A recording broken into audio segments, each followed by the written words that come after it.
Hey you guys, welcome back to my channel. If you don't know who I am, my name is Emily and this is the first time I'm uploading in like 5 months. Who knows, honestly. To get it out of the way, I did start my channel back in the summer of last year. However, I stopped uploading mostly because I became really overwhelmed with the schedule I had set myself. I was trying to upload 3 times a week. I don't think I ever even was able to actually successfully upload 3 times a week. But I just was trying to do too much and I honestly got overwhelmed. And since then, I have been doing a lot more content on Instagram, and now that it's the new year, I'm like, you know what, I'm gonna come back to YouTube and kind of slow things down a bit. So I will be uploading every week on Monday, and then Tuesday through Thursday I will be posting my beauty sessions on my Instagram stories. If you don't already follow me there, you should definitely go follow me on Instagram. But essentially I do short form beauty content on my Instagram stories. So yeah, so if you guys want to see more of me beyond just YouTube, definitely check me out on Instagram. But I just want to get that out of the way. So let's get into the reason why you clicked this video. Alright, so today we will be reviewing the Fenty Beauty Pro Filt'r Soft Matte Powder Foundation. So I have the shade 145.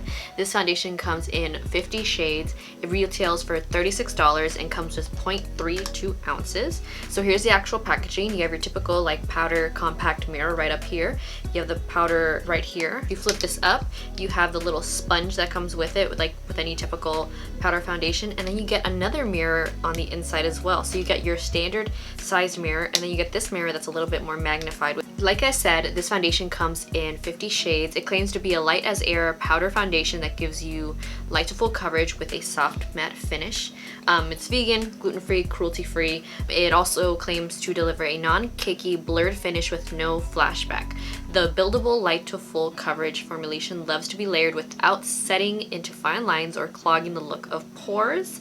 It's wet, humidity, and crease resistant, plus it has a chic portable contact. So I will be showing you how I got this base done in a second, but beforehand I just kind of want to talk about, just in terms of let's talk about powder foundations, because I think powder foundations is something that comes into popularity and then it steps back. Obviously we all kind of gravitate towards, or at least I gravitate more towards, a liquid foundation, not necessarily a powder foundation. I haven't used powder foundation in quite a long time. Now when it comes to a product like this, I wouldn't use it at night or for a night out. I would definitely just go in with my liquid foundation and then set it with my loose setting powder. That's my preferred way to wear my makeup. However, something like this, and I would rather use this on an everyday, real quick. I want to skip the liquid foundation. I just want to add some coverage to my skin. I want to even out my skin tone to make it match my neck, because my neck is the darkest part of my body, and I hate adding product to my neck, so I'd rather just have my foundation match my neck. Usually my chest isn't showing, so I don't care.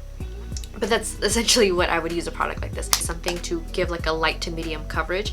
I'm not going to build it up to a full coverage, though it claims to be, just because that's genuinely not how I would use it, especially a matte product like this. I might have oily skin, however, I don't like to overly mattify my skin. Additionally, I have tried the sponge. I will say I will not be using the sponge today. I don't really like using this little sponge or sponges like this. I much prefer to go in with a brush, which I'll be showing you guys when I show you guys how I got this look. So yeah, that's kind of just me and powder foundations off the bat. Just wanted to get that out of the way.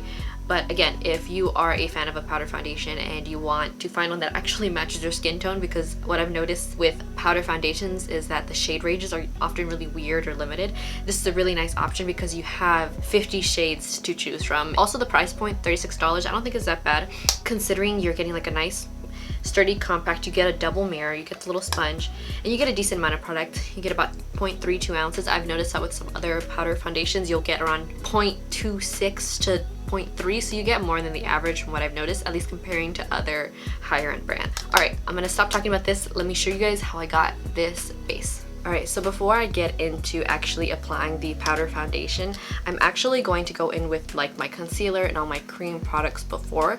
I have used it where I just went straight in with my concealer and this and then applied all my powder products on top. However, I'm just somebody who likes using cream products even though I'm really oily, so I'm gonna go in with that. Right now I don't have anything on my skin. The only thing I have is my skincare, so I have my moisturizer, I have my SPF, which gives a nice glow to the skin. So I'm gonna go with my Rare Beauty concealer, and I'm just going to conceal the areas that I typically would. So that will be under my eyes, in the inner corner and then the outer little corners. And then I'm gonna take a little bit on my chin, a little bit on my forehead. And then something I've noticed when using this powder foundation is that I don't like the way it looks on my nose, like just straight onto my skin without any product under. So I do put a little bit of concealer just to help the powder foundation grip to the skin, because I did use it without putting any concealer in that area and my nose looked horrific. Like it looked, no. All right, so I'm gonna take one of my ColourPop sponges and just start blending that out.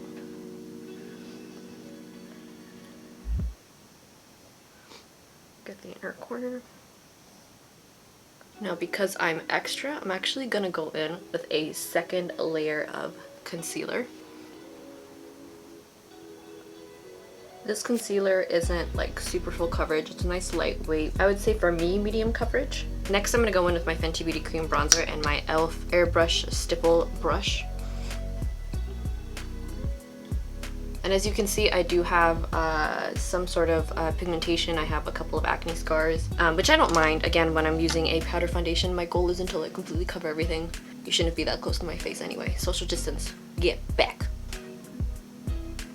So next I'm gonna go in with my Rare Beauty blush in the shade Joy. Go a little dot there and blend it out with my brush. And the last cream product I'm gonna go in with is my Marc Jacobs GU drops.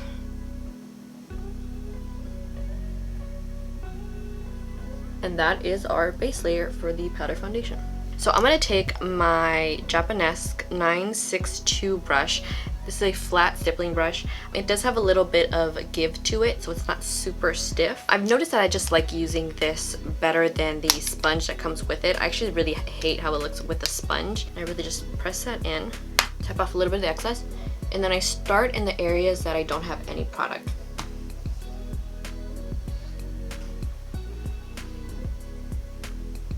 I like to really press it into the skin. I try not to do too much like buffing motions. I'm gonna go on the sides of the nose.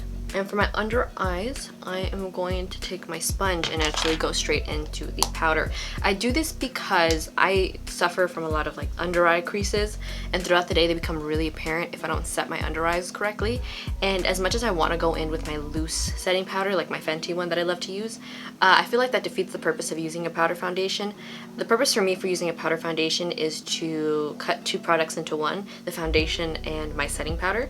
If I go in with this and then go in with my loose setting powder, I kind of feel like it defeats the purpose. So I would rather just use this for my under eyes. So I'm gonna take my sponge, I'm going to kind of swipe that into the powder, and I'm just going to lightly set that. The other day when I was testing this out, I ended up just using my brush and just pushing on my under eye, and I absolutely hated how it looked. The also nice thing about this is that it's also adding in some coverage. Before I go in with the rest of my powder products, I'm gonna zoom you guys in so you guys can see how my skin is looking so far. This is what my skin is looking like right now. This is where you can see like most of the coverage compared to my neck. Now my face and neck actually like match. My nose is looking okay, and that's mostly because I went in with my concealer, or else this would literally, you would be able to see every single little bump. It doesn't look as bad. My under eyes do look a little bit dry, more than the usual. Here is my forehead. It looks alright. I noticed the day where I only put concealer on my under eye and I put all the powder foundation here, it looked pretty cakey, just because I was trying to put enough coverage. But right now, since I did put a little bit of concealer, it is gripping on okay. I just know that my nose in a few hours is not gonna look cute. Here's my chin. Actually looks pretty good on my chin. I actually really like how it looks on my chin. So just before I even go in with the rest of my powder products, so far my skin's looking alright, especially on my chin, because I had a concealer. My forehead looks pretty okay, but against my hand, obviously, you can tell the difference. But again, you shouldn't be that close to my face. Step back, sir, in a mask. So I'm gonna go in with the rest of my powder products real quick. So I'm just gonna zoom through this.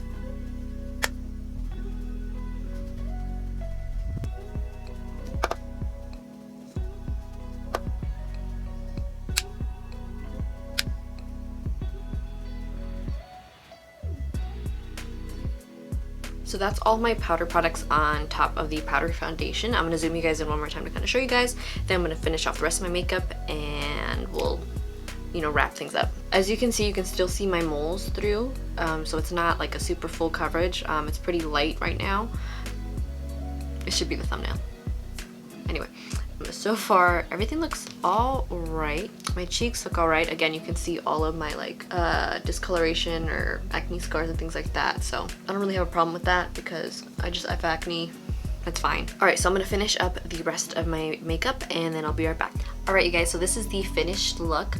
When I last left you guys was about like 2 hours ago. I'll admit it's been a while. After I finished doing the rest of my makeup, I ended up having to refilm the intro because I had lipstick on my teeth.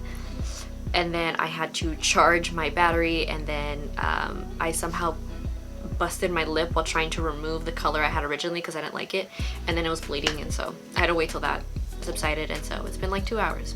So alright, so but that's actually kind of good. That's been 2 hours because then now you guys can see how it kind of settles into the skin a little bit more. So I'll probably keep this on till around like 10, 11, and I'll show you guys how my skin looks then. But let's show you guys how my skin is looking now. I will say that I definitely like how my skin looks now compared to when I first applied this. My oils are definitely coming through. So let's start off with my chin. You can kind of see a little bit of a sheen, which is really nice. My chin looks really good. Usually with foundations, I don't like how my chin looks, but this is setting really nicely. When it comes to my cheeks, it looks pretty okay. It does look a little dry. Let's go into my forehead. Ooh, my forehead. So my forehead is starting to get a little shiny. My forehead still looks the same. It's still a little kind of like dry and cakey right here. Oh, dry and cakey right here, which I deal with most foundations. That's not something that's anything new. So far, it hasn't settled into my little line that I have up here. They do look a little dry in this area, but again, that's something that I deal with normally. It's not something new. It hasn't creased too badly because I set it with the sponge. When I had set it just with like the brush and kind of just pressed it in like that, I had lines all the way to here. So with my particular under eyes, I have to go in and kind of just really press that in with the sponge. As you can see, like the oils are coming through my nose, specifically in this area and a little bit on the tip. I get the most oily in this area of my nose. It does look pretty dry around my lip area. However, I think I mentioned this already, I haven't shaved my little mustache in a while, so the little hairs are kind of getting in the way, so I don't fault the foundation for that. Alright, so I'm going to give you guys my overall thoughts on the foundation, then I'll do a check-in later. First and foremost, finding my shade was not difficult. Like I mentioned earlier, 50 shades of the foundation. It'll match in conjunction with the other foundations that Fenty has, so if you know your shade in the other foundations, it won't be difficult for you to find yours here. Again, it's really cool because you have that second mirror. It's just be able to be more precise and look more closely in your skin. When it comes to powder foundation, I mean, I know what to expect. It's going to be a little more drying, it's going to be more matte, it's not going to give me as smooth as a finish as a loose setting powder would.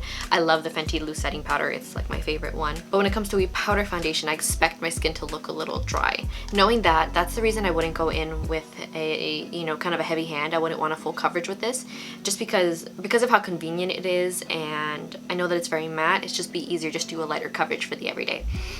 Would I recommend this? Yes. Here's why. If you struggle in finding your foundation shade in a powder formulation and like other brands, I think this would be a really great option because it's just easier to find your own shade.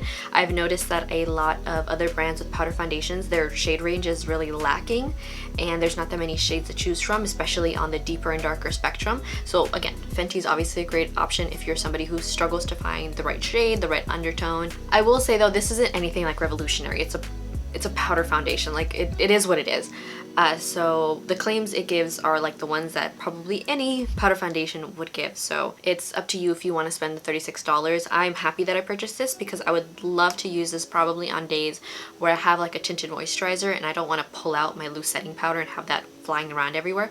I literally would just grab this, dust it on to set my like tinted moisturizer to maybe give myself a little tiny bit more coverage. So those are my final thoughts on the powder foundation. I am now gonna go like on with my day and do my stuff around the house, and then I will do a check-in later this evening.